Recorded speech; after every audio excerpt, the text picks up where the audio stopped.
On June 26, 2019, we at Auction House Künker will hold our auction 323.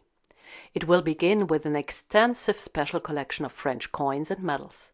Using the pieces featured in this collection, we've put together a brief summary of everything you need to know about French coinage. This first part will take you from antiquity to the end of the Middle Ages.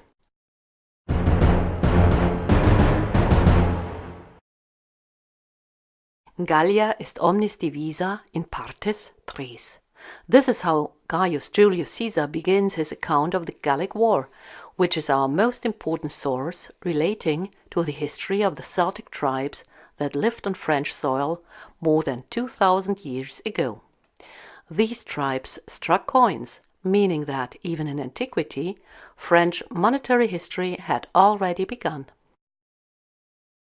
Remember the Allobroges? They supposedly asked Caesar for help because of the Helvetians planning to emigrate, and therefore sparked the Gallic War in the first place. At least that's what Caesar claimed. This small obol, which depicts a stylized head on its obverse and a wheel on its reverse, was money of the Allobroges and was struck immediately after the Gallic War. In around 250 BC, the Parisii settled on the island of Paris, and of course they began to strike their own coins. Their gold staters, which seem almost abstract, are some of the most beautiful coins struck by Celtic tribes. We can see a stylized face on the obverse and a galloping horse on the reverse.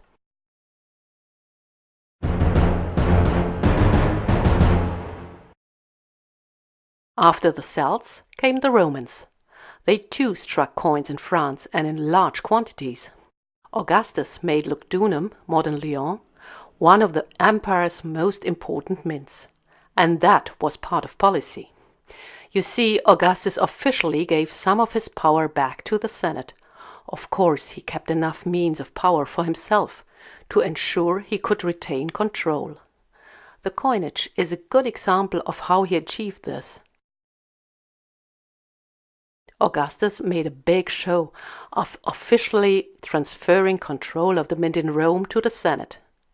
But the mint in Rome produced a fraction of the coins required to pay the legions. These were made under his control in mints located in the provinces, so predominantly in Lugdunum.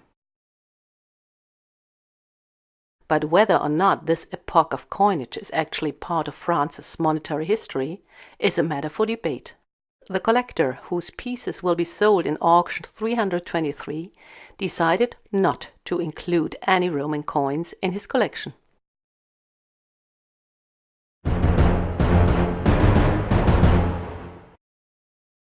When Clovis I unified the Frankish tribes, received baptism, and founded the Merovingian dynasty, he followed ancient tradition and adopted the idea of royal coinage.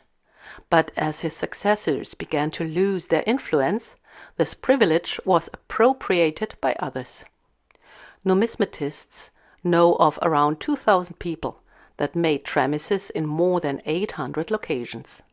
These people are referred to as monetarii, though nobody knows exactly what legal status they held. For instance, this piece was made by a man called Medulphus, a name that appears repeatedly on tramises from many other cities, including Nancy, Amiens, and Nantes. The origin of our piece is stated on its obverse. We can see that it is from Ferrutiacum, which still exists today as Saint-Étienne de Fursac. When the Arabs conquered North Africa, the Christian rulers lost their access to the Sudanese gold mines. Less and less gold was available in Europe, and that impacted its coinage.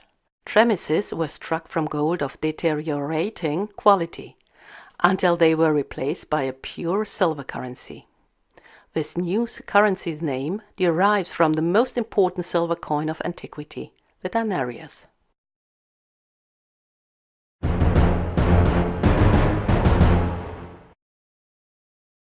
And so the time came for a monetary reform, which is often wrongly attributed to Charlemagne.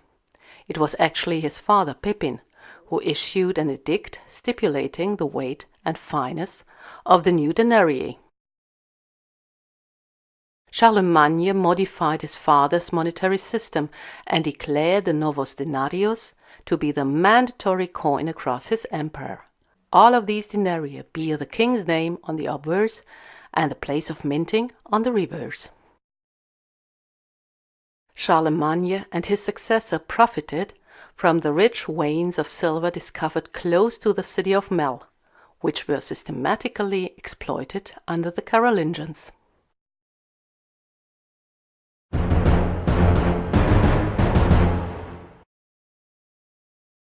In 987, Hugo Capet was elected as King of France. At that time, he was just one of many powerful noblemen. And so, under Hugo Capet, French coinage split into two branches. These were the monnaie royale, royal coins, and the monnaie féodale, coins issued by those lords who were connected with the French king by feudal law. This is a royal coin, a denier struck by order of the French king Philip II Augustus. And this coin comes from his famous English counterpart, King Richard the Lionheart. Having said this denier is not an English coin. Richard issued it as Count of Poitou.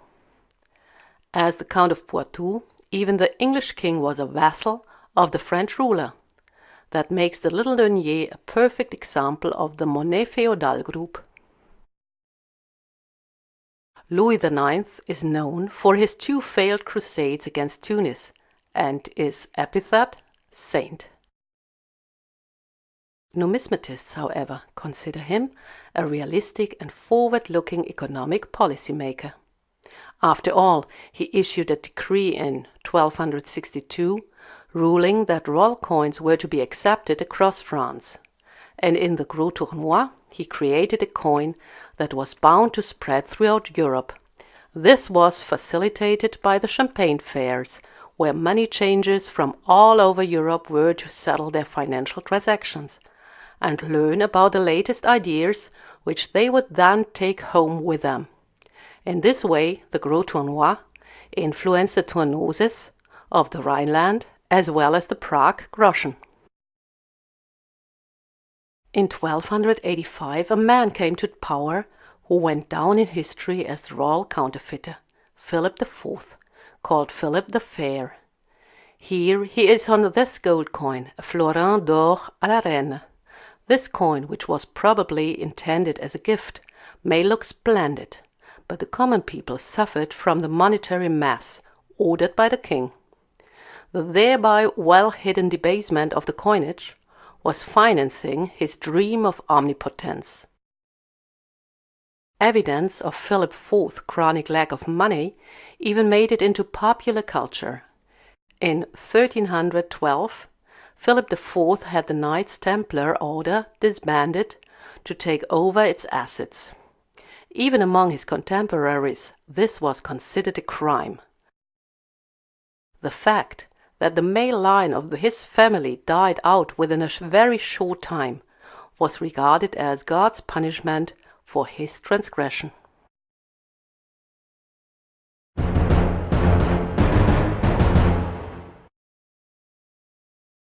With his nephew Philip VI, the House of Valois came to power. Here we see the new king depicted on a splendid gold coin, a pavillon d'or, named after the canopy housing the king's throne. Philip's claim to the throne didn't go uncontested. The English king, Edward III, was actually a direct grandchild of Philip IV, but through the female line. He believed his claim to the throne to be more legitimate than Philip VI. This sparked a long war which went down in history as the 100 Years' War.